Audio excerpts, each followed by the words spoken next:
अभी अगर सिचुएशन देखते हैं तो एक पश्चिम विक्षोभ था, वो अभी भी है पर काफ़ी वीक हो गई है और ये धीरे धीरे आप देख रहे हैं क्लाउड पैच से ये इंडियन रीजन से हट रहे हैं।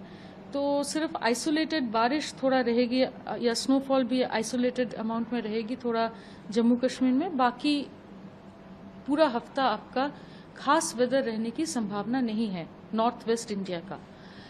मगर इसके साथ साथ स्ट्रॉन्ग विंड्स भी ब्लो कर रहे हैं और जिसके चलते आपका पूरा नॉर्थ इंडिया में यानी कि आपका जम्मू कश्मीर, हिमाचल प्रदेश, उत्तराखंड, पंजाब, हरियाणा और उत्तर प्रदेश और मध्य प्रदेश तक स्ट्रॉन्ग विंड्स 20 से 30 किलोमीटर प्रति घंटा चल रही है। और राजस्थान में खासकर डस्ट स्टॉर्म चल रहे हैं, डस्ट रेजिंग विंड्स चल रहा है, जिससे विजिबिलिटी काफी कम होती जा रही है। ये 2 दिन तक चलेगा, यानी कि आज 28 तारीख और 29 तारीख को चलेगा। उसके बाद से ये विंड्स रुक जाएगी। मगर इसके विंड्स के चलते हुए एक और चीज हो रही है कि जो नॉर्थ वेस्टर्ली विंड से जो थोड़ा सा कोल्ड एयर एडवेक्शन से टेम्परेचर कम होने लगी है, उसी के साथ साथ जैसे क्लियर स्काइज में लोकल हीटिंग से जो मैक्सिमम टेम्परेचर बढ़ने का संभावना होती है, ये स्ट्रांग विंड्स के कारण वो हीटिंग भी एडवेक्ट हो जाएगी आउट ऑफ द रीजन, जिसके कारण टेम्परेचर्स काफी डिप करने का संभावना है नॉर्थ वेस्ट इंडिया में मैक्सिमम टेम्परेचर्स। तो दिल्ली का अगर बात करें तो दिल्ली में जैसे कल भी 38 डिग्री रिकॉर्ड किया गया था, आज वो कम होते होते आज और कल में 2 दिन में थोड़ा कम होके और 2 से 3 डिग्री कम होने की संभावना है। और अगर नॉर्थ इंडिया, पूरा नॉर्थ इंडिया में इनफैक्ट नॉर्थ और सेंट्रल इंडिया, मध्य प्रदेश तक उम्मीद है कि टेम्परेचर थोड़ा घटती हुई नजर आ रही है 2 दिन तक।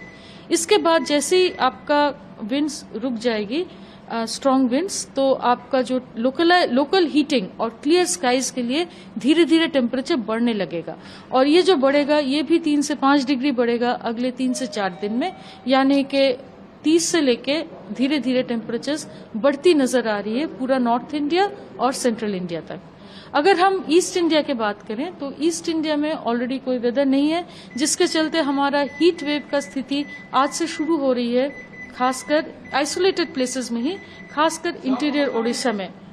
और ये जो इंटीरियर ओडिशा का जो टेम्परेचर्स बढ़ी हुई है, ये चलेगी अगले 2 से 3 दिन तक, जिसके कारण से इंटीरियर ओडिशा में हम लोग हीट वेव दे रहे हैं। इसके बाद दोबारा एक वेदर सिस्टम आ रहा है और बे ऑफ बंगाल से मॉइस्चर आएगी, जिन दोनों कारणों से हमारा हीट वेव का स्थिति धीरे धीरे कम होती नजर आ रही है।